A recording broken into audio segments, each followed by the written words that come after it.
푸르롱님이 이런 걸 걱정을 하시더라고요. 그래서 푸르롱님 댓글에 대한 의견 좀 남기는 걸로 방송을 진행하도록 할 거예요.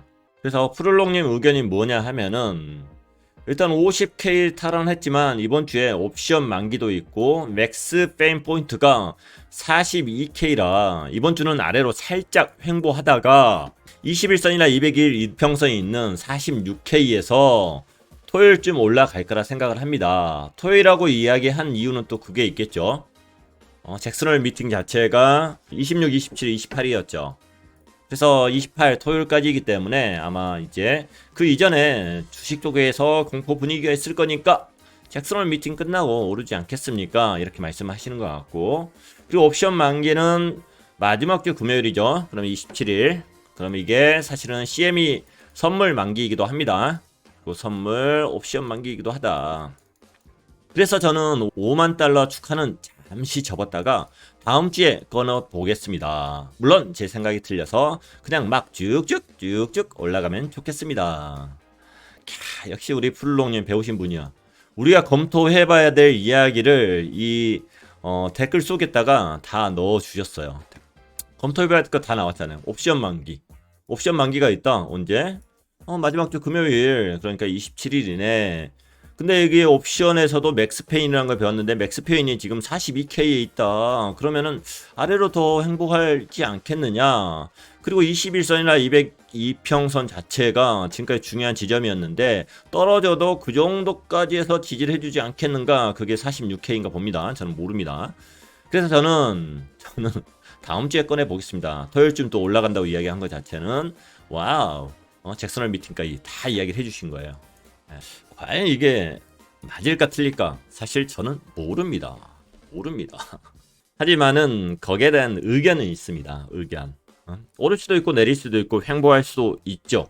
횡보할 수도 있는데 제가 오래전부터 이제 옵션 만기에 관련된 이야기를 했어요. 옵션 만기가 끝나면은 옵션 만기까지는 금액이 조정이 올지언정 아니면 상승 중에서도 옵션이 끝나면은 만기일이 끝나면 가격이 상승을 했었다. 그 이야기를 옛날에 했었죠. 우리가 옛날에 그 패턴 자체를 중요하게 생각을 했었습니다. 1월달 옵션 만기일이 1월 29일. 1월 29일이 어디입니까? 여기죠. 여기. 바닥을 조정을 오고 하루 이틀 지나고 옵션 만기였고 그 다음부터 주구장창 올라줬다. 그러니까 옵션 만기 기준일로 보면은 여기서 끌어당겼네. 옵션 만기가 끌어당겼네. 이렇게 해석을 하실 수도 있겠죠. 자, 그리고 2월 26일이 여기죠. 옵션 만기가 끝나고 이틀 후 3일부터 올라가기 시작을 했네. 26일 옵션 만기 올라갔다. 그 이전에 끌어당겼을 것이다. 그리고 3월 25일이 옵션 만기. 3월 25일 같은 경우는 그 전날 저점 찍고 옵션 만기 당일부터 올라가기 시작을 했다. 이렇게 올라갔다. 그 전날 옵션 만기일이 끌어당겼다.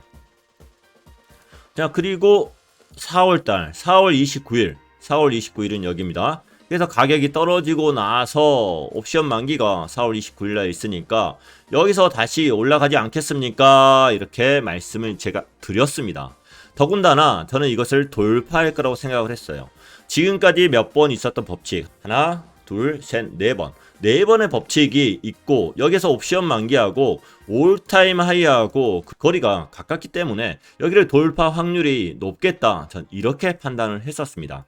그래서 여기서 옵션 만기가 끌어당겼고 여기서 옵션 만기가 끌어당기고 여기서 옵션 만기가 끌어당기고 여기서 옵션 만기가 끌어당기고 돌파할 거라고 생각을 했는데 이것은 사실은 돌파가 아니죠. 이 정도에서 떨어졌기 때문에 옵션 만기가 끝나고 나서 가격이 상승했던 법칙은 사실은 여기서 끝났어요. 4월부터 끝난 겁니다. 4월부터 그 법칙은 적용이 안 됐던 겁니다. 그 이전에는 맥스페인까지 봐가면서 맥스페인이 근처니까 갈 것 같습니다. 이야기도 했지만은 이거 법칙은 4월부터 끝났다. 5월부터 볼까요? 5월 28일 보면은 여기가 옵션 만기입니다. 옵션 만기인데 뭐 그렇게 올라갔다 이런 느낌 없잖아요. 살짝의 그런 변화들은 그 안에서 존재하지만은 여하튼 이거 갖고 옵션 만기가 끌어당기고 그 다음에 올렸다 이런 느낌 없고요. 그 다음에 언제냐 6월 25일 6월 25일 이후에도 이 정도 올라가긴 했어요. 근데 막 이 정도 많은 폭이 올라간 건 아닙니다. 아니고 뭐 이렇게 떨어졌고, 그리고 최근에 7월 30일 7월 같은 경우는 7월 30일이 옵션 만기였습니다. 그래서 옵션 만기가 있기 전에 가격을 떨어뜨린 게 아니라 지난달 같은 경우는 옵션 만기가 있는데 가격을 끌어올렸어요. 그리고 과연 이번 달에는 어떻게 될 것인가? 과연 지금 푸르롱님이 말씀하신 것처럼 옵션 만기 때문에 과연 가격이 떨어질 것인가? 옵션 만기는 8월 27일. 이거에 대해서 한번 이제 고민이라는 것을 해 보시는 게 또 중요한데, 일단 옵션이라는 것 자체는, 비트코인에서 옵션이라는 것 자체는 선물 시장에 비해서는 아주 작습니다. 아주 작아요. 아주 작지만은 그 이전에 어떤 법칙들이 자꾸 보이기 때문에 저는 그 부분에 대해서 자꾸 이야기를 했었던 거고요. 그리고 맥스펜이라는 것 자체가 푸다고 코를 이야기를 하는 건데, 이 전체적으로 손실을 가장 많이 볼 수 있는 데가 42,000불이에요. 근데 우리의 현 위치는 50,000불에 와 있습니다. 이게 거리가 가깝다고 하면은 맥스페인이 여기 정도 있을 거니까 조금 떨어질 것 같습니다. 오를 겁니다. 이렇게 말씀드리겠는데, 실질적으로 지금 현재 분위기로서는 8월 27일까지 해가지고 이쪽에까지 떨어질 수 있을까? 떨어진다고 하면 그런 분위기가 있을 건데, 제가 봤을 때는 아닐 것 같아요. 그 정도로 내려갈 힘들이 아니에요. 왜냐하면은 일단 김치 프리미엄에서 역푸 위치가 가격이 올라가는데 역푸가 계속 유지가 되고 있어요. 그래서 만약 역푸가 갑자기 김푸로 바뀌면서 막 뭐 그런 분위기다, 그러면은 조금 이제 맥스펜 쪽으로 갑니다 이렇게 말씀드릴 수도 있겠지만은 사실은 그런 분위기는 아닙니다. 그래서 여기에서 과연 맥스페인이 여기니까 여기로 갈 거냐 안 갈 거냐 봐야죠. 사실은 모르죠. 더군다나 잭슨홀 미팅이 있기 때문에 그 미팅 분위기가, 그러니까 사실은 증시를 막 기분 좋게 할 잭슨홀 미팅은 아니에요. 그런데 제가 지금까지 관찰한 건 뭐냐면은 증시하고 비트코인이 따로 놀아준다는 거예요. 그러니까 비트코인은 지금 가고 싶어진 게 계속 느껴집니다. 계속 느껴지는데, 이것을 증시가 발목을 잡을 건가 안 잡을 건가를 계속 관찰을 했는데 그럴 분위기까지는 아니에요. 그래서 증시가 확 내려가 버린다, 잭슨홀 미팅이 완전히 무서운 분위기로 가서 확 내려가 버린다, 그러면은 비트코인도 조금 더 밀리겠죠. 그런데 그런 분위기도 아니다. 엊그저께 FOMC 회의할 때 11명 중에 7명이 매파다 이렇게 말씀드렸는데, 지금 최근에 또 뉴스는 또 바뀌고 있어요. 계속 바뀔 겁니다. 이리 갔다 저리 갔다 와리가리 계속 할 겁니다. 예. 델타 변이 때문에 지금 이런 분위기 아닌데 또 그렇게 또 바뀐 또 의장이 있어요. 예. 또 그런 형태로 갈 거예요. 그래서 한 뉴스에 너무 이렇게 와리가리 할 이유가 전혀 없습니다. 그래서 오늘 또 10시 반이 되면은 증시가 어떻게 바뀌는지 또 그걸 볼 거고요. 자, 그러면은 아까 말씀드린 것처럼 4월 정도까지 해서 4월부터 해가지고 이 법칙이 깨졌어. 깨졌어. 왜 깨졌을까? 뭐 이런 생각을 해봐요. 그럼 어떤 지표를 보면 알 수 있을까? 이런 생각을 해봤는데, 이거 전에 방송했던 내용입니다. 오픈 인터레스트라고 미체결 약정이 있어요. 보통 이제 선물에서 롱을 치든 숏을 치든 만기까지 잘 안 갑니다. 만기까지 안 가고 그 전에 반대 매매를 해서 수익 실현을 해버려요. 끝내버려요. 그런데 미체결 약정이 만기일까지 왔다. 만기일까지. 그러면 여기서 알아서 이제 청산이 이제 되는 거죠. 청산이 돼요. 그럼 여기에서 엄청난 이제 패싸움이 일어나는 거예요. 패싸움이. 롱으로 내가 이겨야 돼, 숏으로 이겨야 돼. 이 패들이 나눠져 있을 거 아닙니까? 그런데 전에도 말씀드렸듯이 깡패들 둘이 모여갖고, 동네 양아치들이 2명 모여갖고 패싸움 해봤자 뉴스 안 나요. 뉴스 안 나. 그런데 1만 명씩 양쪽에서 붙었다. 그럼 이거 뉴스 납니다. 뉴스 나요. 근데 이게 바로 미체결 약정이에요. 미체결 약정이 작년에 이 정도 수준, 12월까지 이 정도 수준까지 왔어요. 그런데 미체결 약정이 이만큼 늘어나네. 그러니까 선물 시장에 있어서 이게 두 패 자체가, 롱을 보는 데하고 숏을 보는 데 자체가 엄청난 힘게임들을 하는 거예요. 힘게임들을. 그래서 4월 12일 정도부터 해가지고 미체결 약정이 줄어들었습니다. 그러면은 4월 말 정도에 있었던 미체결 4월 말에 있는 옵션이나 선물, CME 선물 만기 자체의 영향력이 그때부터 떨어졌을 것이다. 저는 이렇게 판단을 하는 거예요. 그 이후에 쭉쭉 떨어졌다. 그렇기 때문에 선물의 영향에 대해서 크게 걱정할 필요가 있겠습니까? 저는 이제 이렇게 말씀을 드리고 있었던 거고. 그런데 최근에 올라갔네? 최근에 올라갔네? 최근에 올라갔어요. 자, 그래서 이런 부분들에 대해서 한번 이제 고민을 해봐야 될 것 같고, 이 당시에 느낌이 뭐였냐면은 저는 이 당시까지도 옵션에 대해서 관심이라는 게 없었습니다. 관심이 없었어요. 근데 옵션에 대해서 왜 관심이 생겼을까요? 옵션에 대해서. 옵션 시장 해봤자 얼마 되지도 않는데 내가 맥스페인에 대해서 뭐 이야기할 뭐 필요가 뭐 있어? 더군다나 나는 실제적으로 선물은 하는 사람이지만 옵션을 하는 사람이 아니기 때문에 여러분한테도 방송을 안 했습니다. 그런데 어느 순간 선물과 옵션이 뭡니다 하는 이제 방송까지 별도로 이제 해놓은 거 있어요. 옵션을 왜 알았냐면은 왜 관심을 가졌냐면 뉴스에서 자꾸 떠드네. 뉴스에서 옵션 여기가 맥스페인이야. 그러니까 여기 갈 거야. 이런 게 나오기 시작을 하는 거예요. 왜 그 뉴스가 나오냐고. 왜? 기자분들이 공부를 열심히 해서 그거에 대해서 논합니까? 제가 봤을 땐 그거 아니거든요. 힘싸움을 하는 상황 속에서 선물 시장이 훨씬 더 크지만 옵션을 가지고 힘싸움들을 하는 거예요. 옵션 가지고 여기가 맥스페인이야 얘들아 조심해 이런 식으로 힘싸움을 했다. 저는 이렇게 생각을 합니다. 그래서 이런 부분들 자체가 지금 이제 많이 올라갔어요. 분명히 미치게 약정 자체가 많이 올라갔어요. 작년 1월 정도 수준까지 지금 올라가 있습니다. 1월, 2월 정도 수준까지. 하지만은 그런 느낌으로 현재 뉴스가 나오고 있지 않다. 전 일단은 그렇게 판단을 해요. 그래서 아직까지 이 미체겔 약정 자체가 어마어마하게 늘어났다 이런 느낌이 아닌 것 같고, 그리고 옵션에 있어서 맥스페인에 대해서 크게 걱정을 해야 될 부분은 아니다. 일단은 전 이렇게 판단을 합니다. 가격이 여기서 안 떨어진다 올라간다는 이야기는 아니에요. 올라갈 수도 있고 내려갈 수도 있고 횡보할 수도 있습니다. 그건 다른 보조 지표를 가지고 또 말씀드리도록 할게요. 그래서 아까 지금 푸를롱님이 하신 질문들은 지금까지 킬리마니가 그렇게 또 방송을 했던 부분들인 거고, 그래서 그거에 대해서 더블 체크를 해 주신 부분들이 아주 좋은 부분이라고 생각을 합니다. 그래서 그런 부분들 이제 감사하게 이제 생각을 하는 거고, 그리고 본인만의 또 기준을 가지고 그런 의견들을 제시하는 것 자체도 굉장히 좋다고 생각을 해요.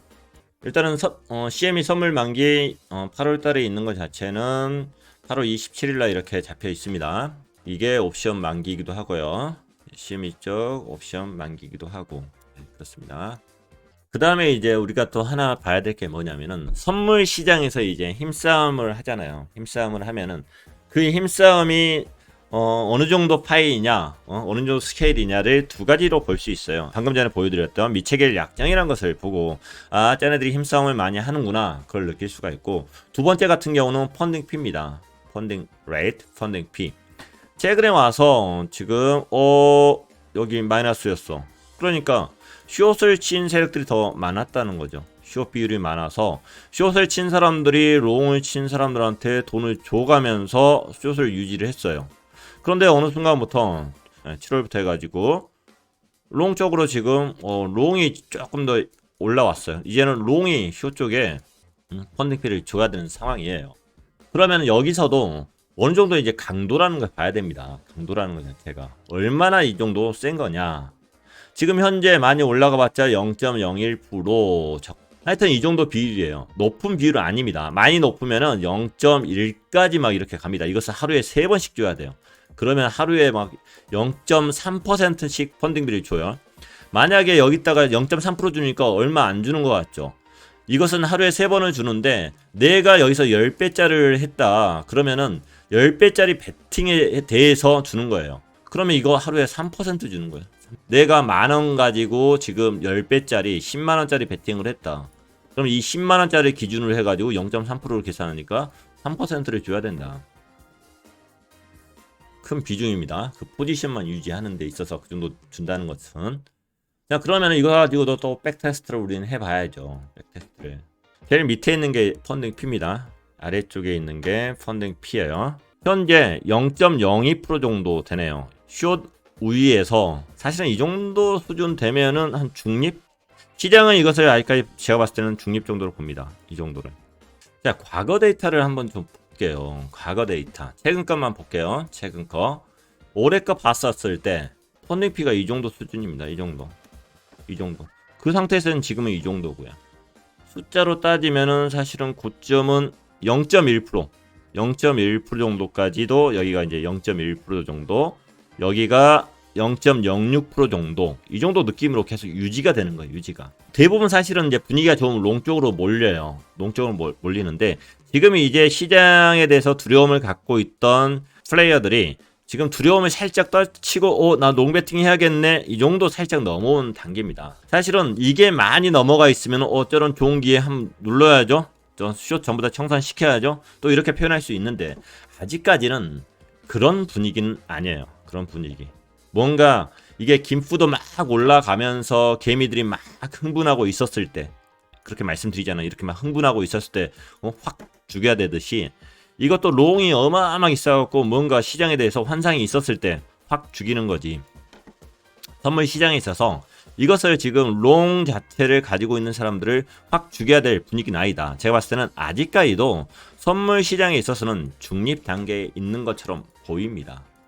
제가 계속 관심을 갖는 것 자체는 뭐냐면은 김치 프리미엄이에요. 결국에 미국 쪽의 포지션은 무엇인가, 거기에 대해서 이제 계속 관심을 갖는 부분입니다. 한국은 누가 플레이어입니까? 개미가 플레이어입니다. 미국은 누가 플레이어입니까? 개미도 계시겠죠. 근데 대부분의 플레이는 월가입니다. 월가에서 플레이어들이 가지고 노는 거예요. 그러면은 여기에서 만약에 김치 프리미엄이 이 정도에서 확 올라간다, 그러면 결국에 미국에서 파네? 그러면 아까 그 의미들, 아까 이 정도는 괜찮습니다 하고 제가 말씀드렸던 그 의미들 자체는 굉장히 중요하게 보이기 시작을 해야죠.